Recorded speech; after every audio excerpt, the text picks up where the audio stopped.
They say nothing good ever happens after midnight. But in my case, nothing good ever happened after that barbecue. You'll understand soon enough. Trust me, you'll be shocked by how quickly the perfect life can crumble. It was one of those late spring afternoons where the air hummed with the smell of grilled burgers and fresh-cut grass. Neighbors mingled, red Solo cups in hand, laughing at bad jokes and pretending we were all living the suburban dream. My wife, Emily, looked stunning as always, sunlight in her hair, her laugh carrying across the yard. She always had that way of making me feel like the luckiest man alive. We'd been married for 10 years, no kids, but we had built something beautiful, or so I thought. The neighbor, Josh, was grilling on his deck just a few feet from ours. Josh and his wife, Kelly, had moved in a year ago, and we clicked with them instantly. Or rather, I had clicked with Kelly. She was easygoing, fun, and genuinely hilarious. Josh, on the other hand, always seemed like he was trying too hard.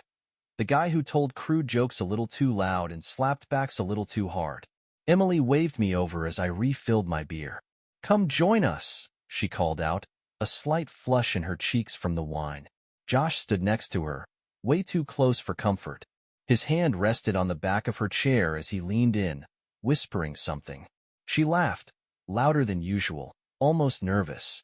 I shrugged it off. I wasn't the jealous type, or at least, I didn't think I was. Then came the moment that lodged itself in my gut, like a splinter I couldn't remove. Emily caught Josh's eye as the conversation drifted, and there was something there. A flicker, subtle but unmistakable. If you've ever loved someone long enough, you know their micro-expressions better than they do. That look wasn't just friendly. It was a secret handshake, a shared memory. I told myself I was imagining things. But deep down, the seed of doubt had already been planted. The party carried on until the stars came out. People got drunker. I watched Emily refill Josh's drink twice. By the end of the night, they were standing closer than ever by the fire pit, her hand resting lightly on his arm as she laughed at his stories. Kelly was nowhere to be seen, probably inside putting their baby to sleep. I should have walked over, interrupted them, but I didn't. Instead, I stood there in the dark, sipping my beer and pretending I didn't notice my world shifting under my feet. It wasn't until a few weeks later, when everything exploded, that I realized that moment was the beginning of the end. That night, I went to bed with Emily as usual. She curled into me like she always did, her breathing slow and steady.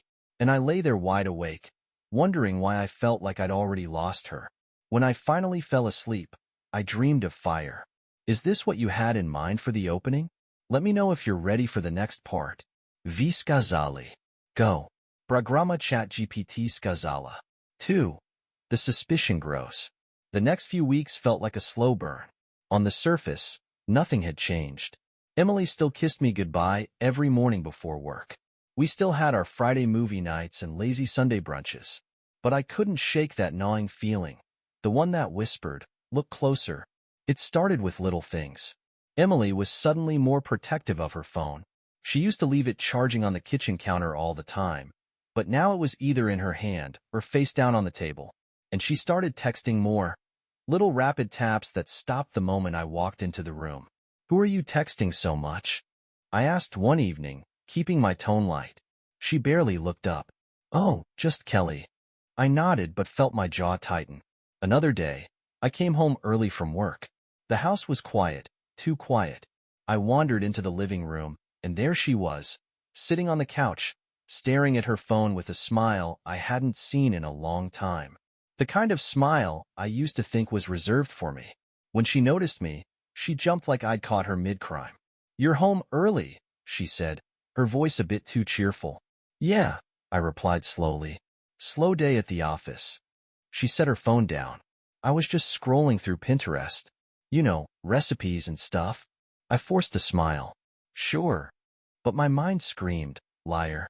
The worst part was the dreams. Every night, I'd drift off only to find myself back at that barbecue, watching her and Josh, the fire pit between them and me.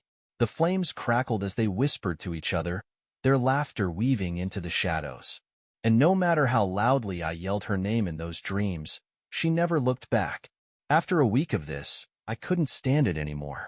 I needed answers, even if they ripped me apart. So, one Friday, I did something I never thought I'd do. I checked her phone. She was in the shower, humming away as I sat on the bed. Her phone unlocked beside me. My hands shook as I opened her messages. The conversation with Kelly was as innocent as she claimed, mostly memes and small talk. But when I scrolled further, there was another chat pinned right below it. Josh. I stared at the screen, heart hammering. The most recent message was short. See you tonight? Same time? My breath caught in my throat. I felt like I'd been punched. The sound of water stopped.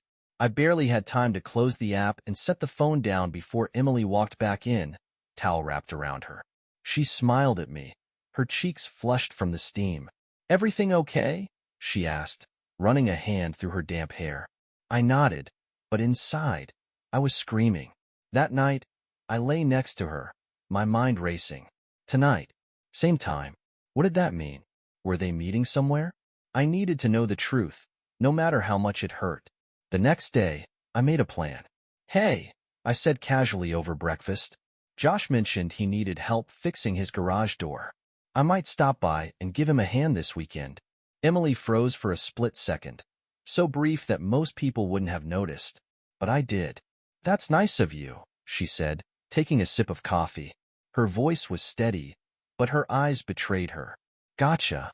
Saturday came, and I waited. Sure enough, around 7 p.m., Emily slipped on her favorite sundress, the one she knew I loved, and grabbed her purse. Where are you off to? I asked, feigning nonchalance. She hesitated. Just meeting Kelly for a drink. You know, girls' night. I smiled and nodded. Have fun. She kissed me on the cheek before heading out the door. I watched her car pull out of the driveway, my blood boiling.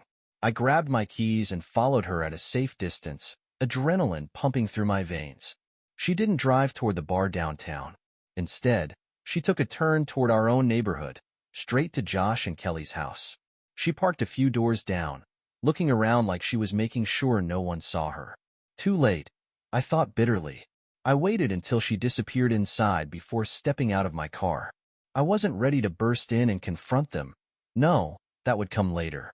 First, I needed proof. I crept up to the side of the house, heart thudding in my chest. Their back porch light was on, and through the half-closed blinds, I saw them, Emily and Josh. She was standing close to him, her hands on his chest as they talked quietly. And then, just like that, he kissed her. I felt like my heart had been ripped out of my chest and set on fire. I stumbled back, ball rising in my throat. I wanted to storm in and tear him apart. I wanted to scream at her, ask her how she could do this to me. But I didn't. Not yet. Instead, I walked back to my car, numb and shaking, and drove home. This wasn't over. Let me know if you're ready for part 3. Things are about to explode. Vi skazali. Go. Programa ChatGPT skazala. 3. The calm before the storm. I didn't sleep that night. How could I? The image of them together burned into my mind like a brand. I sat in the living room in the dark, sipping a drink I didn't even taste. Every minute felt like an hour as I waited for her to come home.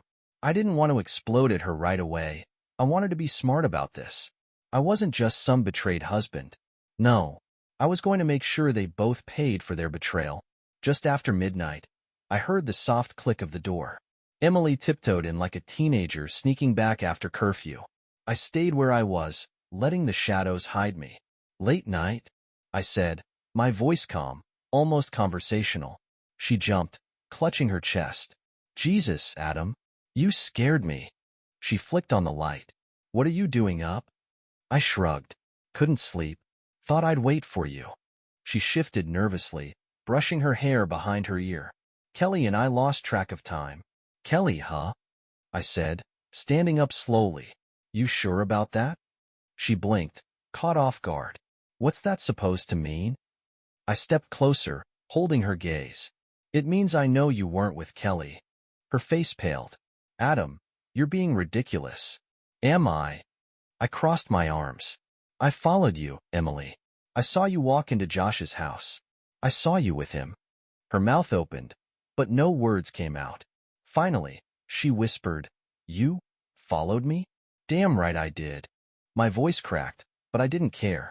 What else was I supposed to do when my wife is sneaking around behind my back? She didn't deny it. That hurt more than anything. She just stood there, guilt written all over her face. How long? I demanded. Adam, please. How long, Emily? Her shoulders slumped, and she sank onto the couch. Since the barbecue, she muttered, staring at the floor. I laughed bitterly. Of course. That night, I knew something was off. I ran a hand through my hair, pacing the room. What was it, huh? The drinks? The firelight? Or were you just looking for an excuse? Tears welled up in her eyes. It wasn't like that. Then what was it like? I barked. She swallowed hard. We were drunk, and it just happened. But after that, it became more. I clenched my fists, struggling to stay calm. So, what? You've been sneaking around for months? Lying to my face every day? I didn't want to hurt you, she whispered. I stared at her, stunned. Didn't want to hurt me? Emily, you shattered me. I took a deep breath, forcing myself to think clearly. Does Kelly know? Emily shook her head. No, of course not. Josh was a liar too. Why him? I asked, my voice quieter now. Why Josh?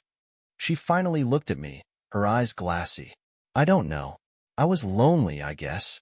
We've been stuck in this routine for so long. And he made me feel noticed. My heart twisted. I noticed you, Emily. I've always noticed you. Silence filled the room, thick and suffocating. I should have fallen apart right then and there, but something inside me clicked. This wasn't the time to break. It was the time to act. You love him? I asked bluntly. She hesitated, and that hesitation was all the answer I needed. I nodded, feeling the last shred of hope crumble inside me. Here's what's going to happen, I said, my voice steady. You're going to get dressed, and we're going to the neighborhood cookout tomorrow. And when we're there, we're going to act like nothing's wrong. She frowned. Why? Because I'm not letting this end quietly. He doesn't get to walk away from this clean. Neither do you. Emily's eyes widened in realization. Adam, don't. I cut her off. You made your choices. Now you're going to live with the consequences. She tried to argue, but I was done listening. I turned and walked away, leaving her sitting there in stunned silence. Upstairs, I grabbed a pillow and blanket and set up camp on the guest bed. I wasn't sleeping next to her, not after what I'd learned. As I lay there in the dark, the plan started to take shape in my mind. Tomorrow, I'd expose them. In front of everyone. It was time to burn it all down. Ready for the next part? This is where things really heat up. Vi skazali. Go. Programa ChatGPT skazala. 4. The neighborhood gathering. The next morning was unnervingly normal. Emily moved through the house like a ghost, eyes red from crying. I didn't speak to her, and she didn't try to speak to me. I was focused, cold. Every time I felt the pain threatening to boil over, I shoved it back down. There would be time to feel it later, but not yet. By noon, we walked to the park where the neighborhood barbecue was already in full swing. The smell of grilled ribs hung in the air, kids ran around with water guns, and someone had set up a cornhole game near the gazebo.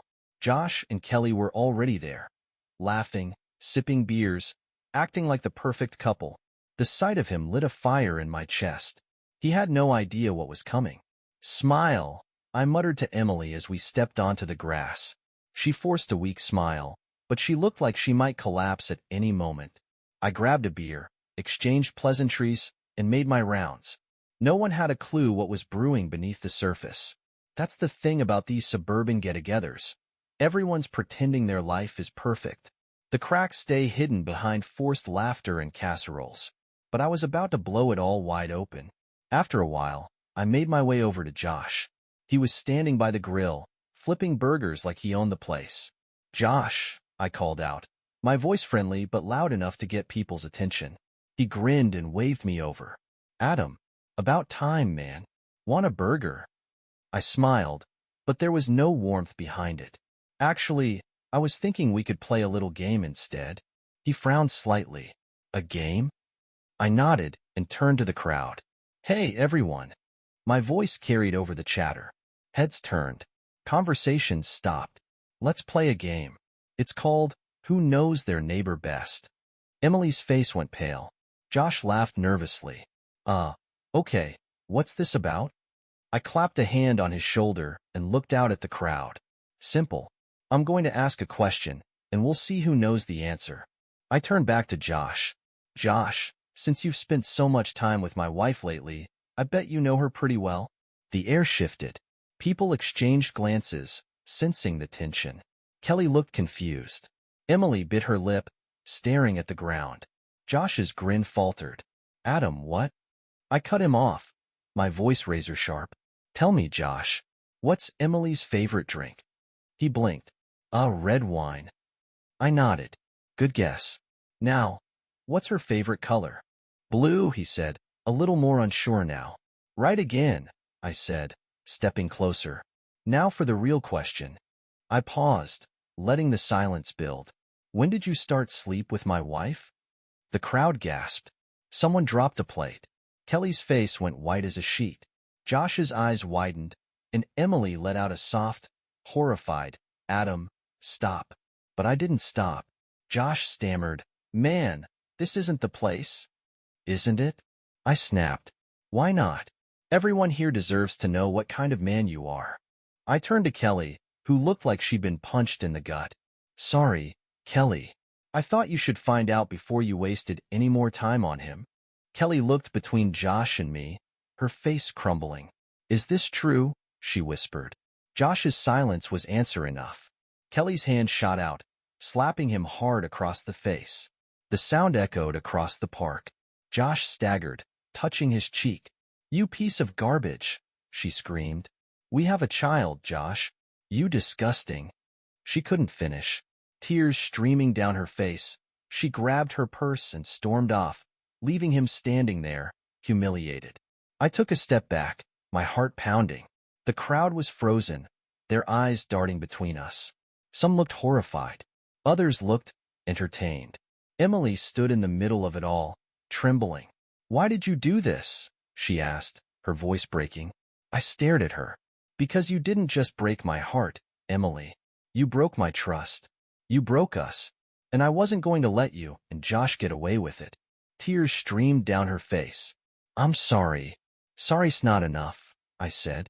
Not anymore. She opened her mouth to speak, but I shook my head. It's over, Emily. I turned and walked away, leaving her standing there, surrounded by the wreckage of her choices. As I walked toward my car, I heard someone behind me. Kelly. She caught up, her eyes red and swollen. Adam, thank you, she whispered. For what?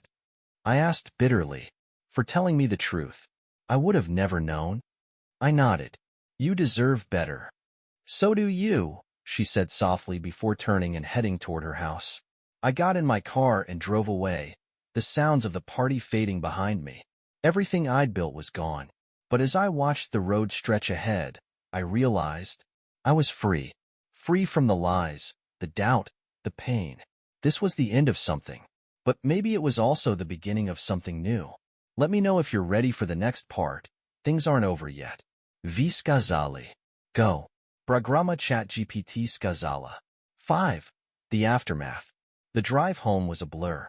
My heart felt like an engine running too hot, threatening to seize up at any moment.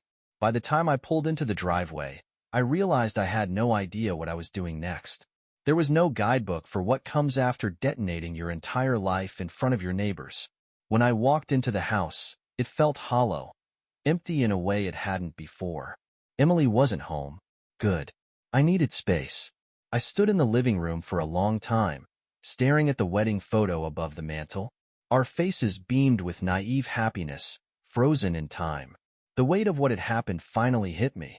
My legs buckled, and I sank onto the couch.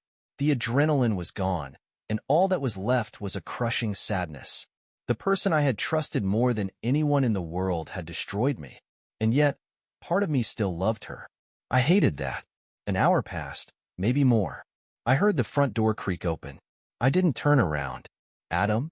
Emily's voice was soft, unsure. She stepped inside slowly, like she was afraid the floor might collapse under her feet. I stayed silent.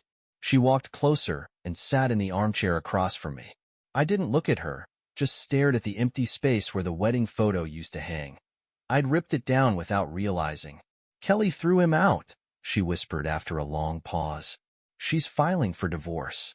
"Good," I muttered. Emily wiped at her face. "Adam, I don't know how to make this right."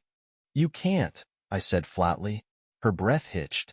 Why are you even here?" I cut her off, finally meeting her eyes. "Why didn't you go to him?" Her lip trembled. "Because he was a mistake. I don't want him. I want you." I laughed bitterly, shaking my head. "You're unbelievable. You had me, Emily, for 10 years. And now, after everything, you think you can just say sorry and make this disappear?" "No," she said, her voice cracking. "But I need you to know that I hate myself for what I did. I was selfish, and I ruined everything. I was scared we'd fallen into this boring routine, and I was too much of a coward to talk to you about it. I thought someone like Josh could fill that void." My stomach twisted. "And did he?" She shook her head, tears streaming down her cheeks. "No, he never could. And I see that now. But it's too late, isn't it?" I leaned forward, elbows on my knees, and let out a long breath. "Yeah, it is." Her sobs grew louder, and I sat there, numb. "You need to move out," I said quietly. She looked at me, her face crumpling. "Adam, please." "No," I said firmly. "I can't live with you. I can't look at you every day and pretend everything's fine." She nodded, defeated. "Where will you go?" I smiled weakly. "You're the one who's leaving, Emily." The silence between us stretched until it felt unbearable. Finally, she stood. "I'll pack some things tonight and find a place," she whispered. "But for what it's worth, I'll never stop regretting this." I didn't answer. She walked upstairs, and I listened to the sound of drawers opening and closing. A part of me expected her to break down again, to beg me to change my mind. But she didn't. When she came back down, she was carrying a duffel bag. Her eyes were red, her face pale. She stopped at the door and turned to me one last time. "Goodbye, Adam." I nodded once.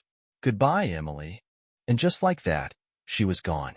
The door clicked shut behind her, and I felt the weight of finality settle over me. The house was mine again, but it felt like a tomb. The days that followed were surreal. Neighbors avoided me, probably unsure how to handle the fallout of the public spectacle. Kelly and I texted once or twice. She sent a message thanking me again for the truth, but I didn't have the energy to keep the conversation going. She had her own mess to deal with. Emily moved in with a friend while she looked for a permanent place. A week later, the divorce papers arrived at my door. I signed them the same day. No hesitation, no second guessing. I took some time off work and packed up my life, bit by bit. Every memory of her, the photos, the gifts, the reminders of our life together. I boxed them up and dropped them off at Goodwill. It wasn't some grand, symbolic gesture. I just didn't want them anymore. Then one morning, I woke up and knew it was time to leave. I found a new job in the city, 2 hours away. It was far enough to escape, but close enough that I didn't feel like I was running. I signed a lease on a small apartment overlooking the skyline, a fresh start. The first night in my new place, I stood by the window, watching the city lights flicker like stars. I still felt the ache. I probably always would. But as the noise of the city buzzed below me, I realized something. Life doesn't stop, even when your heart is broken. It keeps moving, dragging you along with it whether you're ready or not. And maybe that's the only real comfort we get. The knowledge that, eventually, the pain becomes just another story.